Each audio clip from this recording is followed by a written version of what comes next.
బద్వేలు నియోజకవర్గం కాసినాయన మండలంలోని గొంటివారిపల్లె గ్రామంలో రేగులగడ్డ కుటుంబం నిర్వహించినటువంటి కేశఖండన కార్యక్రమం ఘనంగా నిర్వహించారు. ఈ కార్యక్రమానికి బీసీవై పార్టీ రాష్ట్ర అధ్యక్షుడు బోడే రామచంద్ర యాదవ్ ముఖ్య అతిథిగా హాజరై చిన్నారిని ఆశీర్వదించారు. ముందుగా పోరుమామిలలో బిఆర్ అంబేద్కర్ విగ్రహానికి పూలమాల వేసి నివాళులు అర్పించారు. అనంతరం జరిగిన సమావేశంలో ఆయన ఆధ్వర్యంలో దాదాపు 500 మంది ఇతర పార్టీల నాయకులు, కార్యకర్తలు బీసీవై పార్టీలో చేరారు. శుభకార్యానికి గౌరవనీయ నారాయణ యాదవ్ గారి ఆహ్వానం మేరకు ఇక్కడికి విచ్చేయడం జరిగింది.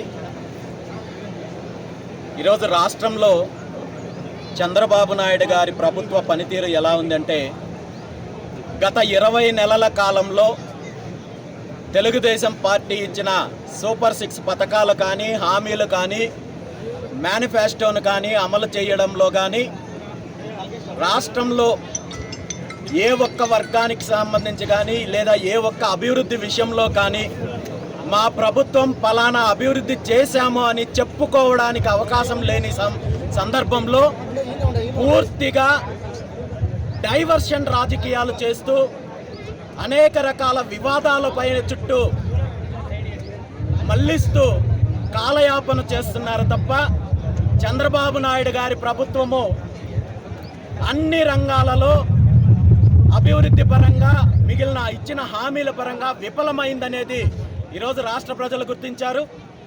ఇందులో ముఖ్యంగా బీసీలకు ఇచ్చిన హామీల పరంగా తీసుకుంటే బీసీలకు రక్షణ చట్టం తీసుకొస్తామని, అదేవిధంగా బీసీలకు నిధులు కేటాయిస్తామని చెప్పి అనేక రకాలుగా హామీ ఇచ్చారు. అధికారంలోకి వచ్చిన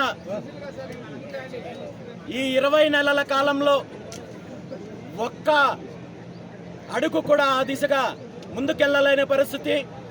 అదేవిధంగా ప్రాజెక్టులకు సంబంధించి తీసుకుంటే ఈరోజు రాష్ట్రంలో అనేక రకాలుగా పెండింగ్ ప్రాజెక్టులు ఉన్నప్పటికీ చిన్న చిన్న నిధులు కేటాయింపడం ద్వారా కరువు ప్రాంతాలైన రాయలసీమ లాంటి ప్రాంతంలో వేల ఎకరాలకు నీళ్లు అందించే అవకాశం ఉన్నప్పటికీ కూడా ఎక్కడైతే తన అవినీతి చేయడానికి అవకాశం ఉంటుందో, ఎక్కడైతే రాష్ట్ర సంపదను కొల్లగొట్టడానికి అవకాశం ఉంటుందో అలాంటి ప్రాజెక్టుల కోసం నిధులు కేటాయిస్తున్నారు. కేంద్రం కేటాయించే నిధులను కూడా కొల్లగొడుతున్నారు. అంతే తప్ప ఈరోజు బనకచర్ల లాంటి ప్రాజెక్టులను తీసుకొని వచ్చి రాయలసీమను సస్యశ్యామలు చేస్తామని చెప్పుకుంటున్న ముఖ్యమంత్రి చంద్రబాబు నాయుడు గారు రాయలసీమలో ఉన్న అనేక పెండింగ్ ప్రాజెక్టులకు తక్కువ నిధులతో కేటాయింపులు చేసినట్టయితే వాటి పూర్తి చేయడం ద్వారా వేల ఎకరాలు, లక్షల ఎకరాలకు నీళ్లు అందించే అవకాశం ఉంటుందని చెప్పి తెలిసినప్పటికీ కూడా ఆ దిశగా అడుగులు ముందుకు వేసే పరిస్థితి లేదు. ఖచ్చితంగా రాబోయే రోజుల్లో పెండింగ్ ప్రాజెక్టులు పూర్తి చేయడానికి దీని మీద బీసీవై పార్టీ పూర్తి స్థాయిలో ప్రభుత్వం మీద పోరాటం చేయడానికి సిద్ధంగా ఉంది. దాంతోపాటు బీసీలకు ఇచ్చిన హామీలు కావచ్చు, అదేవిధంగా రైతులకు ఇచ్చిన హామీలు కావచ్చు, ప్రభుత్వం చేస్తున్న అవినీతి పైన కావచ్చు, పూర్తి స్థాయిలో పోరాటం చేయడానికి బీసీవై పార్టీ సిద్ధంగా ఉంది. దాంతోపాటు